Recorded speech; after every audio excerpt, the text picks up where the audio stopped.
Your indoor cat seems perfectly happy, but do you actually know if they are?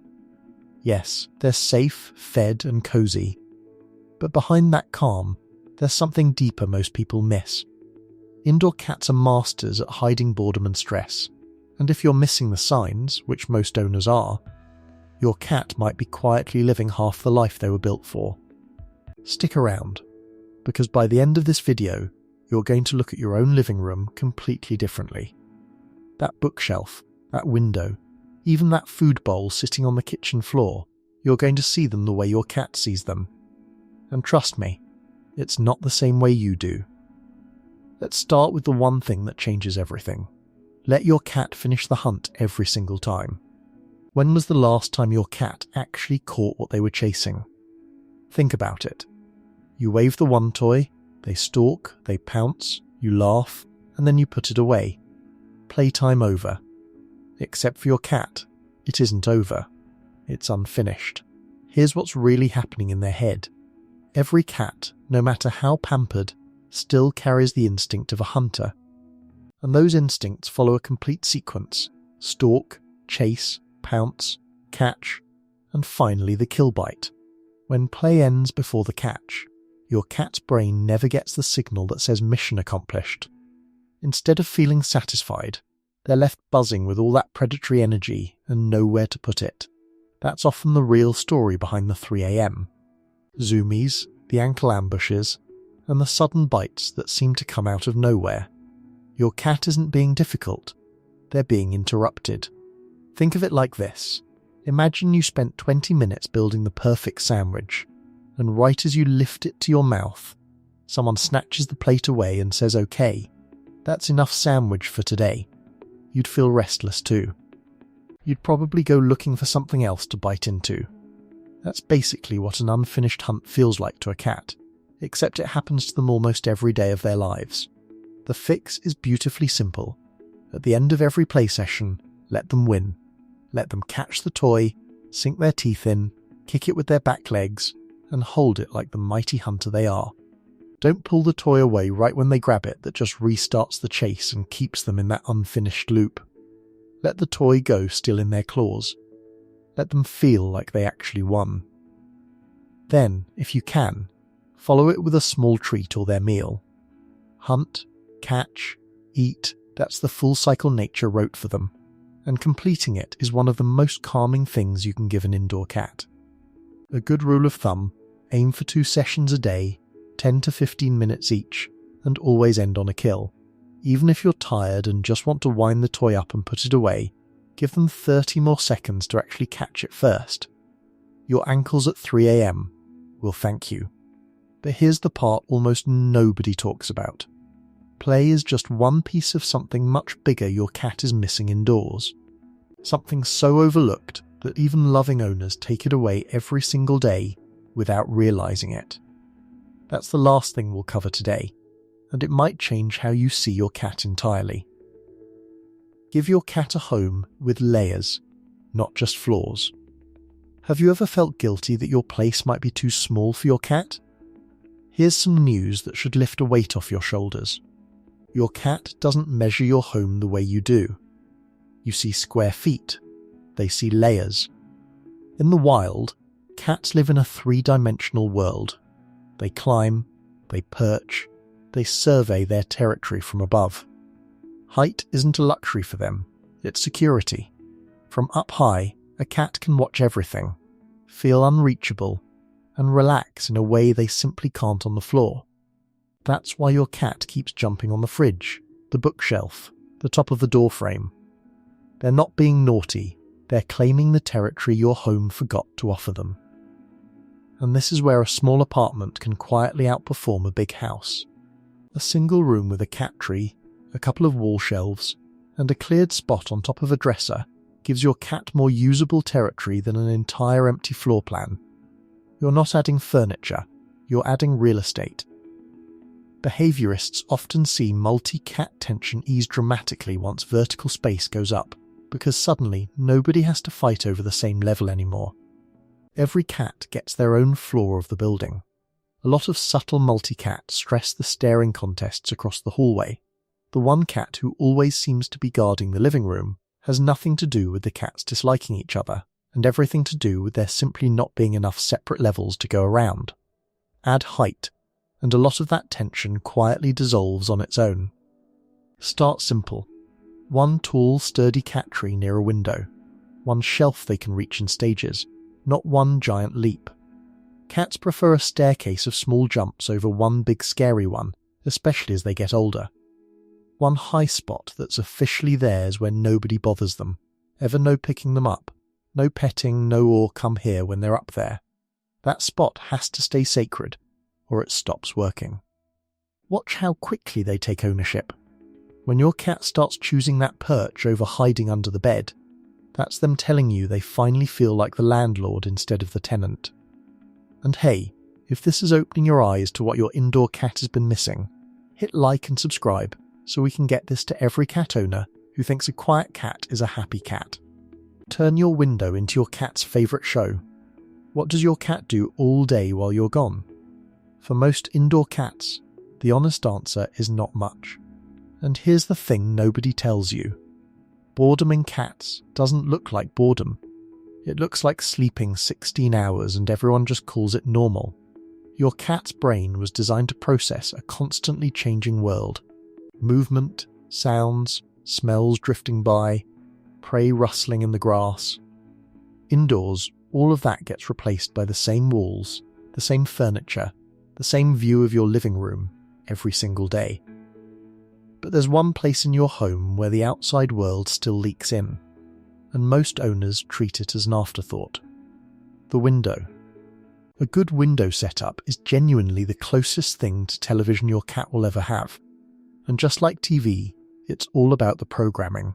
A window facing a bare wall or an empty parking lot is a channel with nothing on.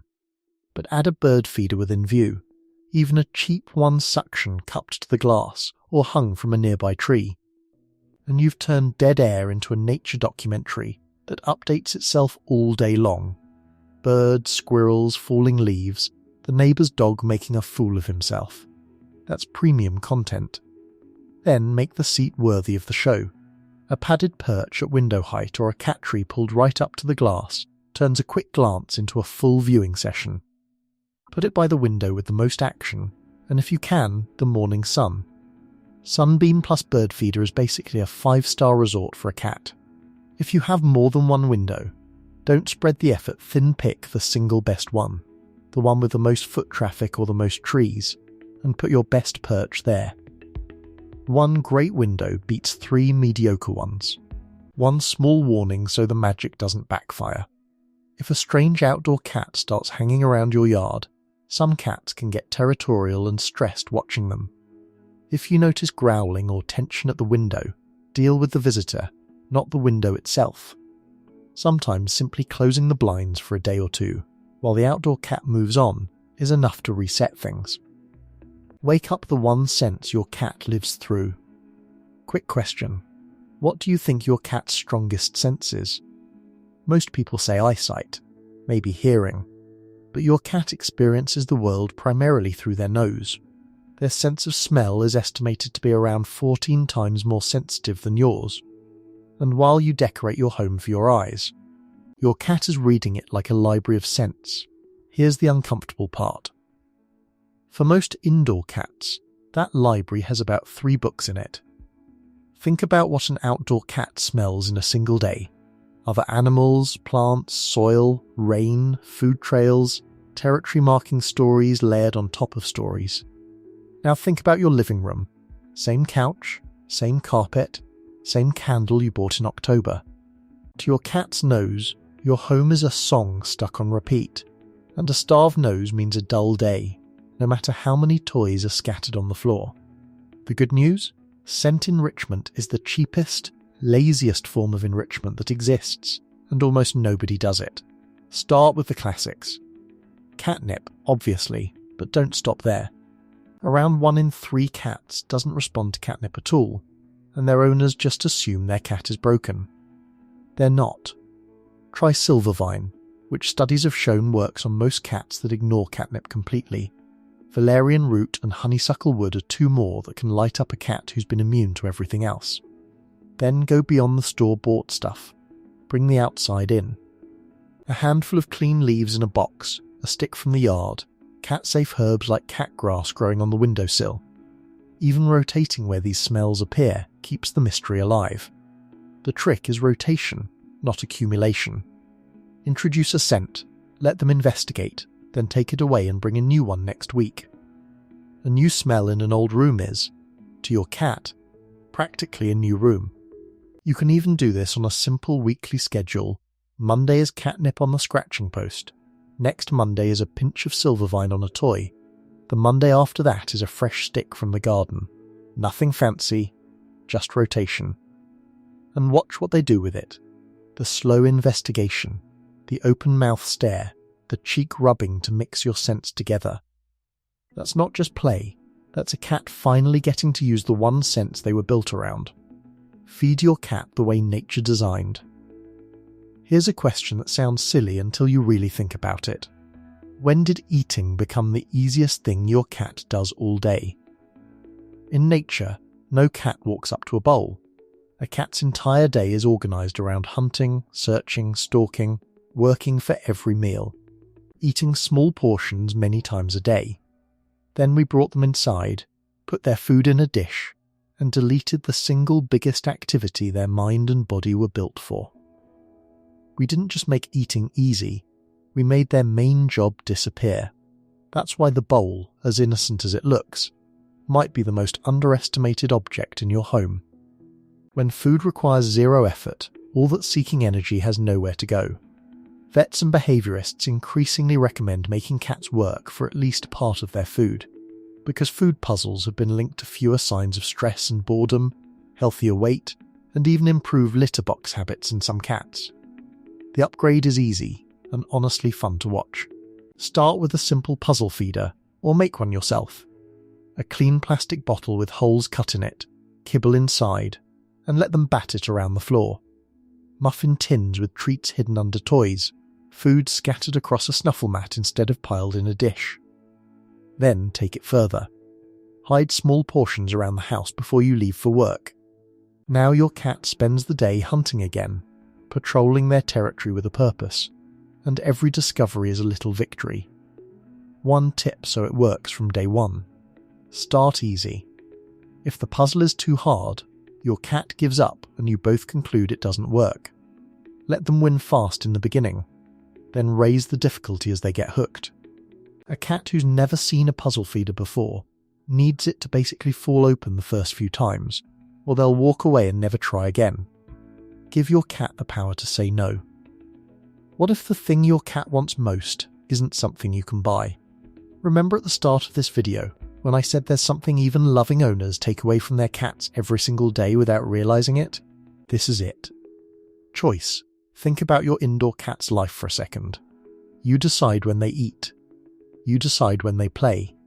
You decide when they get picked up, when they get petted, when the carrier comes out, when the vacuum roars to life. Almost nothing in their world happens on their terms, and for an animal whose wild instincts are built entirely around controlling their own territory and their own body, that quiet powerlessness adds up. Researchers who study animal welfare keep landing on the same conclusion. A sense of control over their environment is one of the strongest predictors of well-being in captive and companion animals. Not food, not toys control. Here's what giving your cat choice actually looks like. It's letting them come to you instead of scooping them up mid-nap. It's the 2-second consent test. Offer your hand, and if they lean in, pet away. If they don't, let it go. They'll remember that you asked. It's leaving the carrier out year-round, so it stops being a kidnapping device and starts being furniture. It's never blocking their exit from a room, a lap, or a cuddle. It's high perches and hideouts they can retreat to where nobody, not even you, bothers them. And here's the beautiful twist. The more freedom you give your cat to say no, the more they start saying yes. Cats that feel in control become bolder, more affectionate, more present, because affection they choose is the only kind that feels safe to them. Rotate their toys instead of buying more. Here's something that sounds backwards at first. Your cat probably doesn't need more toys. They need fewer toys, shown to them more strategically. Think about the toy basket most of us have. 10, 15 toys, all dumped in one bin, all available all the time. To your cat, that basket became invisible weeks ago. A toy that's always out is just another piece of furniture. It stops registering as prey, and it stops triggering the hunt instinct at all. The fix costs nothing.